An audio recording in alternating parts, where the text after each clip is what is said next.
Ah oui, merci na bande kono sotuza bota la biso na tindika Yannick Stopira toujours na terrain Yannick Stopira oya bino toza déjà na kasa tindika to yamba to beta masole taliba Congo to yamba mwana mboka o azapena expert à travers na cabinet belé na Congo central wana to sone masole tali suspension ya gouverneur na adjoint nae to beta masole taliba Congo to na ndeko Claude Mavinga ko se présenter mais pas ndeko baliboso mona tindika. Merci beaucoup Neurolanga Stopira, merci beaucoup na Musala. Merci beaucoup d'avoir des retours à travers le monde. Donc, Nazana Makasi, Claude Mavinga, représenté bien. Président de la fondation FCM, fondation Claude Mavinga. Et puis, jeune leader en Congo. Donc, tout ça, vraiment, un leader en Congo. Jeune leader en Congo, proche il y a un gouverneur Mbachimbachi.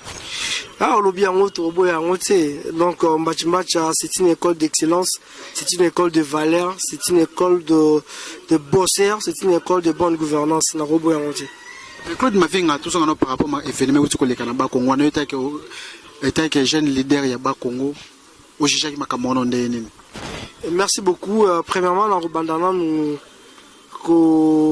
compatir na Kulutu Langai, vice-gouverneur. Justin Luemba azali Kulutu Langai. Et tant que nous avons la lukula wana la campagne to kutanaka to sololaka. Et c'est-à-dire que les biso tout ba ne Congo to rai passi na motema. Soni la province karaté, soni na ba congolais, soni na ba chinois, soni na ba africain. Parce que wa sali bonga zali mwa mobile azali kaka ne Congo te mais azali africain. Ezali soni mingi o esali na Congo central mbala ya liboso. Et le quoi bongo esalama mu Congo tobi bia azali mutu ya luzitu otobi yango bia ezali mutu ya kimia mutu ya botosi na lingala biso ba luzitu mais oyo ko biso je pense que faut que yango kombo na bato ya mabe ba oyo balingi ba trahir province biso tanke ba jeune tozana ba énergie to telema yango tina suka pour que mama bongo ezo asuste. Depuis Congo central élection ba gouverneur Claude Mavinga yo au juge Congo central gouvernement provincial uti koleka o juge ngondenge na makamwa soni uti koleka. Stopira na website lo moro, nous avons connu beaucoup de gouverneurs. Moi personnellement étant que journaliste, je à travailler avec beaucoup de gouverneurs. Na yebine musala esama na Congo central. Nzamba pesa ngai grâce na banda musala au mois avant on travaillait na Fetia Sadi Tumba heureuse mémoire, on travaillait na Séraphin, Bavouidi, na travaillé na Papa Fouka Unzola. Alors tu aussi biso paix à son âme, on travaillé na Jacques Mbadou paix à son âme, on travaillé na Deonkusu le loi azali vivant, azali ministre de relations avec le parlement en tant que journaliste, on travaillé na bango, on travaillé na Atuma Tubwana, vient na ngai kuluki o azawana, on travaillé na ye ayebi mam na zoloba. Mais oh tout ça na Congo central na zolo bisa Congo central musala sala marasute et comme province monete ya comédie moroboé ba bando sala musala ba longwa mais etikala na maboko ya ba jeune to ba bien renouvellement ya classe politique biso ba jeune tozo be bonga mais ba jeune so tozo be bonga to ko so sala musala ndenge zalite alors place on ndenge azo douter. Toi, bah, jeune, il faut sauter aux yeux. Bon, à tout l'accès de quoi ils sont capables. À tout le c'est un jeune à travailler à côté à vieux, autant de bien lourd. Jacques Mbadou aussi tout à travailler ma casse côté naïe à Kembisa esprit à Zoba Kana et Banco. Mais il y a Zoa qui battu un commandement. Il faut l'exemple, il faut l'exemple. Naïe pour l'esprit à travail, pour l'esprit. On a un autre boy, il n'y a pas Jacques Mbadou. On a ma différence. Mais on a compris depuis qu'à tout le monde, on a commis on a concert na Congo central. Ma problème c'est tout et ça na problème. Ma problème c'est pas Zobine na concert tout le monde qui ba image. Zobine ça na ma bête. Ça qui joue infrastructure ya gouvernement naïe à Robine naïe. Mais so talibia série ba concert beta na matadi na bo lobango na bo créer polémique mais atuma to na vie nanga. Ba otu ba sa makele wana atuma to na za vie nanga o leka bango. Nga na compagnie avec depuis 2006 via yebi. Ti azala député provincial. Nga azala naïe. Si a comme vice-gouverneur Nazana, si a comme gouverneur intérimaire Nazana, si est comme un solo un gouverneur, comme je suis attaché à côté à Mbachi, c'est un pesa bonne position. Et je suis allé à côté de Viembachi, autre bien à Gourou, Mbiaka, Moutamayel, un homme de paix. Na kene côté na yeto accompagné qui est tant que député national, à Betty Fimboisa député national, na gouvernorat comme population te ba votaka biso zo toyebi ndenge lekaki mais so les volonté la population ba auto bazana ba d'accord nanga ke mais le match comme ça ba élu ba député provinciaux ba oyo ba ebisa biso to votaka pona ba polote to mais bango ba vota pona ba mbongo mais puis ba memela biso ba mort ba edingo et tout na Congo central élection ro confirmer que ba kisi ba yaka ba masi yango ezaka sakana papa mamno lo ba na confirmer tonga munazaki nazaki na assemblée provinciale nazaki na Matadi na mona bango biso bato ba ne Kongo mambo ne sala mati ne Kongo azali mutu oyo to sambela nzambe to amuta ko kimbangu bima kimbangu kyang simo kimbangu to sana banzeza landu batu na biso to na bakipa vita to abisimbi ba ne Kongo abisimbi mais so sanksi biso na ba guawana esimba te osko za ba retour qui trahira nzambe aza juste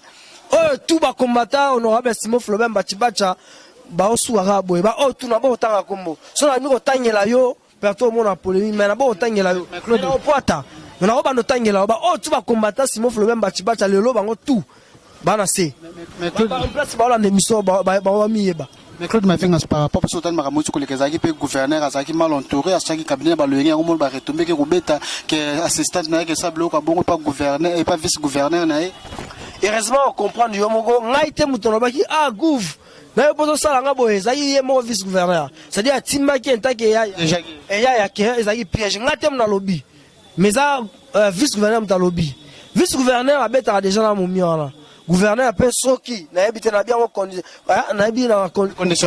conditionnel si seulement si babeta na ye to yebite ma vice gouverneur bimisaki so eza ko bolingela ngai mamna tika na ko pango mon Congo central ezali province oyo ya ba valeur tozala ba valeur ebele na Congo central na lo baka mbachi te baze belé Antoine Gonda bazali ba milliard lutelo bazali ba Fabrice Pela bazali mais atuma tu bwana franchement ça l'engage que moi atuma tu bwana kenabo nabo ta originaire bako VP moi lo yengeza la moto avie na biso mbiaka mayele mais moi lo yengeza la pour diriger province faut attaquer mbuta ambassade biso no so mugila gila moni kisasa nenge komi atiki na kisasa na etani pour lo yenge trop to pas ça gouverneur za conseil za calme on attend réfléchir s'il vous plaît on va lo yengeti jako le ma vie na ngai avec tout le respect malebele ba député triple boisa azalaka eli azan ba valeur population ba yebi mais gouverneur te ba zela non bon on relever des filles wana muto calme on attend réfléchir bosser Mila Luté le c'est bosser Antoine Gonda mais honorable Mbachibacha atika yango likolo Jacques Mbado yako zwango akita ona katikati atuma to wana zonga bambe ona se et c'est un grand bosseur muto na philosophie muto yebi province yako zwango sous place comme na se amatisango likolo pour le Congo central et dans la Congo central ba Congo na kala Zaïre ba Zaïre na kala après ba Congo le Congo central osaka nango deuxième poumon na repino rati Congo après grand katanga neza grand katanga Congo central yango moko to pesa mbon na budget l'état toi deuxième alors province bon ils aura n'importe ya kambango toi ba jeune toi na pour ça renouvellement de classe politique mais tout ça yana atuma tubwana franchement a kokate Claude Mafinga le to moni ba interpeller bangwa na villa Kinshasa intérimaire mutawasala musala lelo soki bazongisi atu réaction bino ba ne Congo kozana non ngala je mokonza mboka pe ngala za justice so bazongisi ça quand même pe leader ya jeune leader ya ba Congo et maramuso le jeune leader ne Congo par rapport aux réactions ya base population na to so tout à l'heure so pour la population ba senga mutu musute ka mbachimbacha pour mbachimbacha atala aza vieux na âge mais jeune en esprit mais ba o mususu bazali ba jeune baza jeune boye ma vie en esprit so kazongi so justement population ba boyi na bango ba ba yoksi bango soni et puis atayo moko vice gouverneur zonga soit tema na public yo pesa meeting de va public ba to bata ba simba téléphone ba ndoli ba tala bango yo batala ba nzoto na yo est-ce que la moralité lela ki actuellement lela makasi so nanga lela ya pesi so to akandati yo mobali pena moi ça yo kanga maboko pe ata mami mesa ono pour ngai asa ono pour ngai on CPLC na bien yo pena mobali moi si moi yo kanga yo o violette moi si na yo yo betiki mami miaka to yo kana viens ngai na bi omoni batutu ba loba moi juste le ma vie nanga on atuma tubana na vie na linga mine peso talo yemo paso talo na luka na linga atuma tubana ko leka batu a flatter tout bazana atuma dola ebi Claude Mavinga bosser ya guerrier ba bino ko ba proche ya ancien gouverneur bo sepeli ko te poser place est-ce match a la poste ngo match ba désigner na FCC Mais il candidat qu'on a soit quitté. Comment s'entend de senga evie mon yo tika pa si likolo. Jacques Mbadou père son âme akitsa on a katikati. Ato bazala ba mia on a CV ka yo mfozonga. Jour ya présentation ya programme kutu match à Korja ba on a présentation programme té. Ba pesa ka présentation à programme sont déjà élus. Tu vas passer devant ba élu, tu vas présenter maintenant ton programme d'action. Mais match ça va pesa ba axe. Il y a idée aux en général au cas où aux éli né au marché. Jour match à Kenda démontrant qu'on sentait la moutou à simata papier tête à mouké. Bango bayana ba syllabis.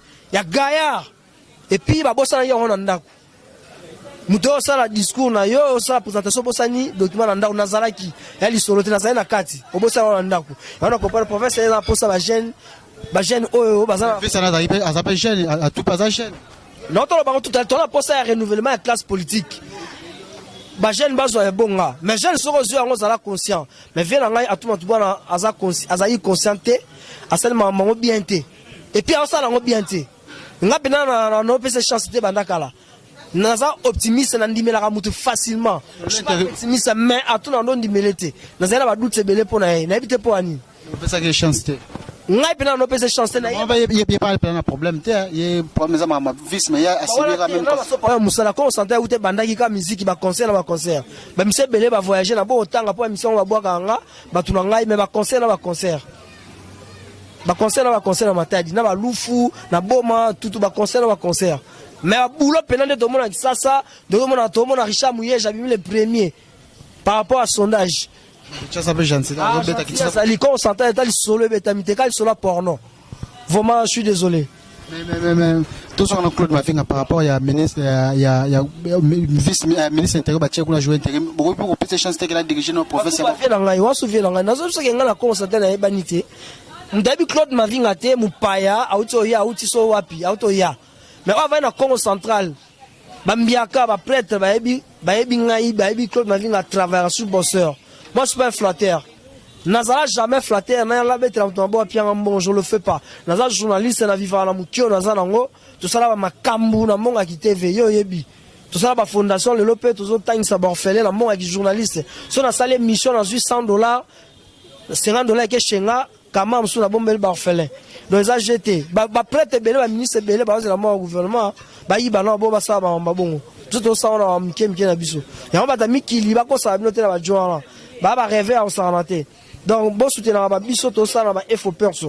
Journaliste mais yo yebi yo ya ba activité na ngai. Journaliste mais mutama kamuna fondation Claude Mavinga to yebi moi tout ça ba reportage na Claude Mavinga moi caméra bande ba tolo bande ko ba Congo ba originaire na Congo bazana États-Unis, France, tina na ba Kenya partout ba Hollande.